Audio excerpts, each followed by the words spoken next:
Okay, let's now welcome my next guest, Senator Dave Sharma. Senator, thank you so much for your time. I'm going to start with reaction from you on what's happening on the streets of Amsterdam. Well, look, I've been shocked, Erin, to see these reports of attacks on Israeli soccer fans who travel to Amsterdam for a Europa League soccer game. It seems like a number have been seriously assaulted. Their sole crime, of course, is that they're Jewish, they're Israeli citizens. And the fact that this has been allowed to happen, especially in a first world developed, enlightened, otherwise enlightened country like the Netherlands, is just appalling.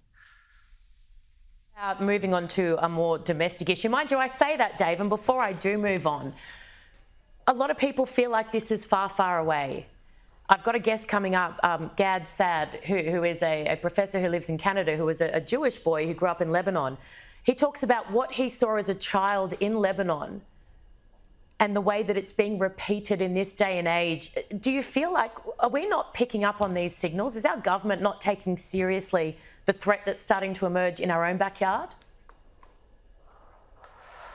I don't think we are at all. I mean, I think we've been very fortunate that we haven't had an incident like the one we've just seen in Amsterdam, given the loss of control of order on the streets, given the wide latitude that protesters preaching violent messages have been granted, given the intimidation, doxing, intimidatory behaviour they've been allowed to engage in. We're not that far away from it in Australia. And if you talk to any Jewish person in Australia right now, they do not feel safe, and they've never felt like that before in Australia. I've been travelling, I was in Melbourne, Sydney. I've spoken to 3 or 4 with Amjad, who is this incredible Islamic man from the UAE. And I was saying to them at the end of every I met speech, him, he's a good fellow. He's incredible, isn't he? He's amazing. But I kept saying to these rooms of hundreds of Jewish and Israeli Australians, be proud of who you are, walk out, wear your kippah, show your star. I then look at what's happening in Amsterdam and go, we can't actually tell people to do that. Well, I think, no, the sad truth is, Jews don't feel as though their safety is assured in Australia, which is why they're not wearing their kippah, they're not wearing their Star of David. Schools have extra security, synagogues have extra security. Jewish people won't come to the Sydney CBD or the Melbourne CBD on Sunday because of these almost weekly protests.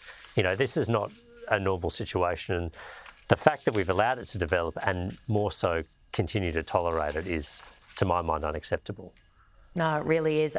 Moving on to something very different now. Social media, 16 is a new age. What do you think of that? What's your reaction? Look, I think I'm generally in favour of it. I mean, the Coalition has been pushing for age verification on social media for some time, and the government has been resistant and reluctant. If you've read Jonathan Haidt's book, The Anxious Generation, or as many people have, I think the evidence in there is quite compelling about the harm that it's doing, not just because, yes, social media provides a vehicle for bullying, but also replicating bad behaviour. It's a distraction. It takes kids away from learning. It takes kids away from other activities. There's all sorts of things that are, I think, negative factors in it. And I think it's well past time that we started to address some of these. So I'm sorry it's taken the government so long to do it. I think the Coalition is in principle keen to support this legislation, and we're keen to see what the detail is. Just quickly onto the economy, and the Treasurer and RBA Governor are once again at odds over inflation. Is Chalmers being cheeky here by focusing on headline inflation when we know the RBA prefers to look at, for obvious reasons, the underlying? He is. He's trying to verbal the Reserve Bank Governor, and he's been caught out doing this a number of times. Clearly, headline inflation has come down in the last quarter because of the artificial one-off impact of energy rebates and other rebates. Now, once those rebates are withdrawn, people aren't going to feel the enduring effects of that. That's why the Reserve Bank rightly focuses on underlying inflation. And underlying inflation in Australia is still running at 3.5%. The Reserve Bank does not expect it to reach target rate until the end of 2025, and that's why interest rates aren't coming down in Australia. Kevin Rudd, Senator, does he stay or does he go? Can he stay? You've got very high experience in this space.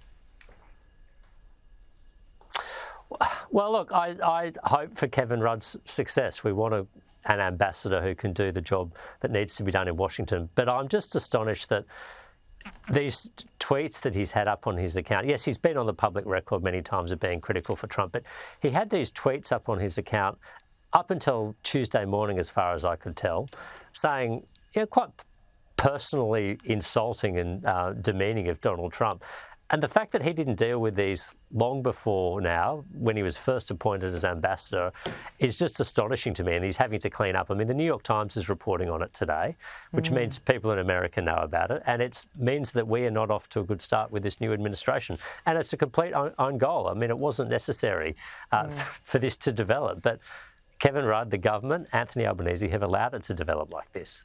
It almost shows an arrogance, such a disbelief that he would ever get back into office, because I know that he made these comments prior to obviously taking on the ambassador role, but they knew these comments existed when they appointed him. Look, absolutely. I mean, I raised these comments back in February, Erin, with the foreign minister at Senate Estimates. I said, there are these tweets that are still on Kevin Rudd's account.